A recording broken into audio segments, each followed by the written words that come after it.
Кытайдын Кыргызстандагы кызыкчылыктары. Кытай Борбор Азиядагы саясатын өзгөртүп жатабы?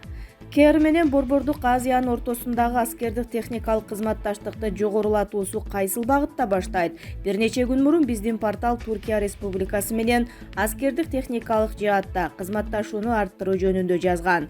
Бүгүн биз окурмандарыбызды биздин чөлкөмдүн өлкөлөрүнүн Кытай эл республикасы менен болгон аскердик кызматташтыгына байланыштуу маселелерди таанышууга, ошондой эле бүтүндөй Борбордук Азияга карата 21-кылымдын ажыдаары болгон коңшулаш Кытайдын геосаясатына көз чаптырабыз.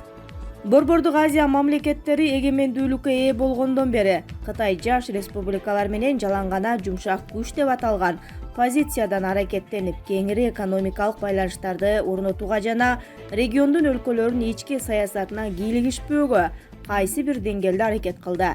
Борбор Азия, анын ичинде Кыргызстан менен аймакта аскердик катышуусу байкалган жок. Бул биринчи кезекте Кытайдын экономикалык муктаждыктары жана мүмкүнчүлүктөрү менен байланыштуу болгон. Анын үстүнө Кытай Россиянын турмуштук кызыкчылыктары жаатында кол салууга жол бере алган эмес. Анын бир бөлүгү Борбордук Азия чөлкөмү, анын ичинде аскердик жана саясий үстөмдүк дагы деле Орусиянын колунда экендиги талассыз. Кытай бир эле Кыргызстанга эмес, Кыргызстан сыяктуу коррупциялашкан өлкөлөргө арзан насыяларды көп берген. Кытайдан карыз алган өлкөлөрдүн айрымдары акчаны кайтара албай, азыр жерлерин же стратегиялык мааниси зор деңиз портторун, аэропортторун же жерлерин берип жатышат. Карызды кайтаруу кезеги эми Кыргызстанга келди. Садыр Жапаров карызды кайтарам деген убада менен катар айрым объектилер Кытайга берилиши мүмкүн экенин астыртан айтып баштады. Эгерде Кытайга акчаны өз убагында кайтара албасак, анда Кытай кандай чараларга барышы мүмкүн? Деги эле Кытай менен кандай алака кылуу керек? Жалпысынан Кытайдын биздин өлкөлөргө карата иш-аракеттериндеги этияттыгы, айрыкча Орус Федерациясы менен Кытайдын ортосунда пайда болуп жаткан стратегиялык союзду эске алганда, мамилелерге зыян келтирүү тобокелчилигин өтө кооптуу кылат. Бирок ааламдагы эч нерсе түбөлүккө калбайт, айрыкча геосаясат. Ошондуктан бир кыйла жогорулаган саясий статусу, дүйнөлүк экономикадагы эбегейсиз үлүшү жана геосаясий дымактары менен заманбап Кытай тышкы саясатында тайманбастык менен иш алып бара баштагансыйт. Ошону менен Борбор Азия өлкөлөрүнө таасир этүү тактикасын акырындык менен өзгөртө баштады көрүнөт. Өзгөчө ушул этапта Кытайдын биздин чөлкөмдө аскердик катышуусу жөнүндө айтуу али эрте экендигин белгилейбиз. Ошону менен катар жакынкы жылдары кырдаал өзгөрөт деп айтууга негиз бар. Анткени Тажикстандын Мургап аймагында базанын курулушу, өзгөрүүлөрдүн башталышы болушу мүмкүн. Расмий түрдө бул база Тажикстандын Кытайга берген тышкы насыянын эсебинен курулган чек ара заставасы болуп саналат жана 2016-жылы кол коюлган 7 чек ара тозотун куруу боюнча Тажик-Кытай келишиминин бир бөлүгү болуп саналат. Бардык заставалар Афганистан менен чек арада жайгашкан келишимде, ошондой эле окуу борборлорун түзүү каралган. Ушул объектилердин бардыгын КРдин түздөн-түз колдоосу менен курулуп жаткандыгына карабастан, алар Афганистандагы радикалдардын терроризм коркунучун бейтарап регионалдык коопсуздукту камсыз кылуу максатында иштелип чыккандыгын, алар эркин көзөмөлгө алынган тоолуу аймак аркылуу өлкөгө кире алышаарын белгилешти. Ошол эле учурда Кытайдын бул аракети өзүнүн коопсуздугун камсыз кылышы мүмкүн. Анткени террорчулар Синьцзянга Тажикстан аркылуу кирип кетиши мүмкүн. Бул чек ара тилкелеринде аскерлештирилген түзүм болгон Кытай элдик куралдуу аскерлеринин өкүлдөрү да байкалган. Ал эми заставанын өздүк курамы жарым-жартылай Кытай жарандарынан турат. Мындай коопсуздук кызматкерлеринин болушу эки тарап тарабынан түзүлгөн коопсуздук келишимдери менен толук түшүндүрүлөт. Эске салсак, жогоруда айтылгандардын баары Кытайдын Борбордук Азиядагы аскердик катышуусу жөнүндө айтууга азырынча жетишсиз. Бирок Кытайдын Борбор Азия чөлкөмүнүн айрым өлкөлөрү менен мамилелери акырындык менен экономикалык алкактын чегинен чыгып бара жатканы айдан ачык. Орусия менен Кытайдын ортосунда региондо аскерий катышуу үчүн үнсүз атаандаштык акырындап башталып, кытайлыктар азырынча жерде этияттык менен иликтөөдө. Бул иштерин тымызын түрдө кен казуу, билим берүү тармагы аркылуу жол салуу сыяктуу багыттарды колдонуу менен чалгындоо жүргүзүүдө. Аскердик кызматташуу маселесиндеги көп нерсе келечекте курал-жарак соодалашуусун аныктайт жана Кытай ушул тапта чет өлкөлөргө курал-жарак жеткирүү ылдамдыгын жогорулатып жаткандыгына карабастан, бул маселеде олуттуу айырмачылык менен алдыда келе жатат. Мындан тышкары, Орусия Федерациясынын жетекчилиги биздин аймактын ичинде гана эмес, Стокгольмдагы эл аралык тынчтыкты изилдөө институтунун маалыматы боюнча, Орусия дагы деле болсо курал экспорттоочулардын рейтингинде 2-орунду ээлеп, базар үлүшү 20%ды түздү. Дүйнөлүк рынокто 5% үлүш менен Кытай дагы эле 5-орунда турат. Бирок Кытайдын курал-жарак экспортунун көлөмү өсө тургандыгын эске алуу керек жана бул Кытайдын Борбор Азиядагы Россиянын аскердик абалын канчалык деңгээлде ийгиликтүү кыскарта аларын аныктайт. Ошол эле учурда Кытайдын толук кандуу аскердик катышуусун камсыз кылуу үчүн эң түшүмдүү топурак экономикалык жактан алсыз жана Кытайдын насыяларына көз каранды өлкөлөрдүн катарына кирет. Биринчиден, булар Тажикстан менен Кыргызстан, бир аз болсо дагы Түркменистанга тиешелүү. Ал эми акыркы орунда гана Казакстан менен Өзбекстанга коркунуч туудурат. Булак Уа Кейжи. Европага мыйзамсыз ташылып бараткан 2 тонна катализатор табылды.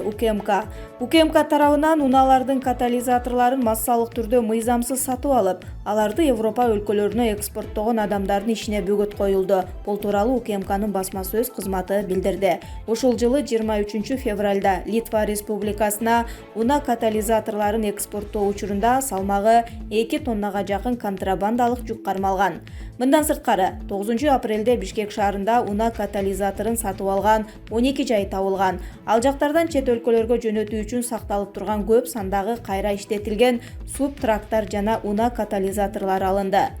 Азыркы учурда УКМК унаа катализаторун көзөмөлсүз сатып алып, экспорттоону кыскартуу жана экологиялык абалды жакшыртуу максатында мамлекеттик кызматкерлердин коррупциялык схемаларга катыштыгы бар же жогун аныктоо боюнча керектүү иш-чараларды жүргүзүүдө. Милдеттендирилген техникалык кароо жоюлгандан кийин унаадагы катализаторлорду массалык түрдө алып салуу, аларды чет өлкөлөргө сатуу тенденциясы өсүүдө. Анткени өзүнө баалуу металлдарды камтыйт жана эбегейсиз киреше алып келет. Учурда ыйгарым укуктуу органдар тарабынан унаа катализаторлорун экспорттоого жана сатып алууга тыюу салуу жөнүндө маселелер каралып жатат деп айтылат маалыматта.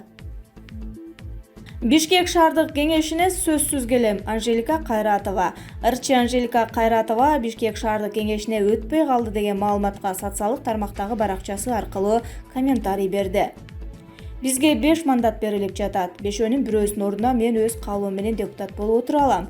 Бирок менин көздөгөн максатым элге кандай болсо дагы пайда алып келүү. Ден соолугумду бекемдеп, сөзсүз келерки жылы болобу же жарым жылда болобу мен шаардык кеңешке келем.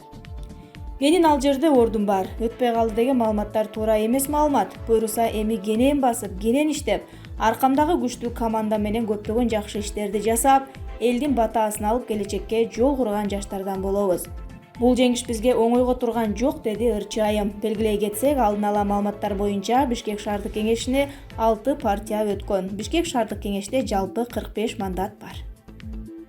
Кубанычбек Жумалиев бюджетке 1 миллиард төгүп камактан чыкты. Жогорку кеңештин депутаты Кубанычбек Жумалиев үй камагына чыгарылды. Бул тууралуу улуттук коопсуздук боюнча мамлекеттик кызматынан маалымдашты. Маалым болгондой, Кубанычбек Жумалиевке каршы коррупция боюнча козголгон кылмыш ишинде жүргүзүлгөн тергөө иштеринин натыйжасында аны кылмыш жоопкерчилигине тартуу жана камакка алуу түрүндө баш коргоо чарасын тандоо үчүн жетиштүү далилдер алынган. Бүгүнкү күндө Кубанычбек Жумалиев өз ыктыяры менен жалпы суммасы 1 миллиард сомдон ашык акча каражатына бааланган коммерциялык активдерди жана кыймылсыз мүлктөрдү мамлекетке өткөрүп берди.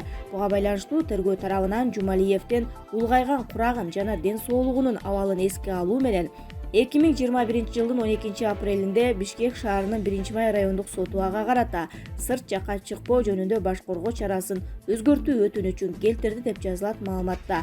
Белгилей кетсек, буга чейин коррупцияга шектелип кармалган жогорку кеңештин депутаты Кубанычбек Жумалиев УКМКнын тергөө камак жайына киргизилген болчу. Булак чындык медиа. Марс Сариев референдумду тандоодо эл туура жол менен бара жатканыбызды түшүндү. Кыргызстанда коомдук талкууга абдан кызуу алынып келген Конституциянын жаңы долбоору боюнча референдум өттү. Шайлоочулардын дээрлик 36% баш мыйзамды колдошту. Бул тууралуу эксперт Марс Сариев өзүнүн көз карашын айтты. Мен буга чейин референдум кадимкидей эле таза өтөт деп айткан элем. Көпчүлүк эл баш мыйзамга киргизилген өзгөртүүлөрдү колдоп добуш беришти. Бул элдин көптөн күткөн экени айдан ачык. Эл өзгөрүүлөрдү күтүп жатат. Эми ага ылайык президент Жапаров ушул өзгөрүүлөрдү жүзөгө ашырган локомотив болот. Парламенттик республика деп аталган мамлекеттен таптакыр элдин үмүтү үзүлүп, көңүл чөгүп турганда, эл Садыр Жапаровду өзүнүн командасы менен келип, өлкөдөгү кырдаалды оңдой турган адам деп ишенүүдө.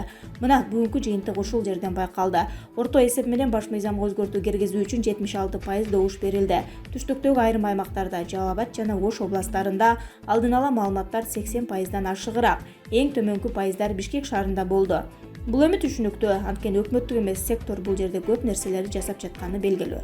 Негизи оппоненттер батыш гранттар үчүн иштеген бейөкмөт уюмдар. Демек бул кадимки эле көрүнүш, аларды эч ким талашпайт. Кыргызстан үчүн туура жол деп эскертишкен. Мен оюмча бул аларга тескери натыйжа берди жана ал эл биздин туура жол менен бара жатканыбызды түшүнүштү. Бул жерде талашып тартышууга эч нерсе жок.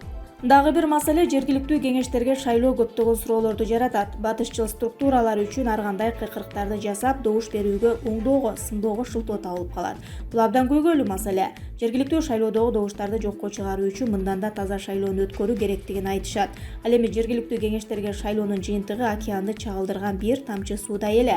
Шаардык кеңеште шайлоодогу кырдаал бул жогорку кеңешке шайлоо учурунда пайда болушу мүмкүн болгон мини кырдаал деп эсептесек болот. Кырдаалды азыртадан оңдоп, парламенттик шайлоодо чоң көйгөйлөрдү жаратпашыбыз керек. Бул батыштын биздин мамлекетке каршы акыркы чабуулу болуп калышы мүмкүн.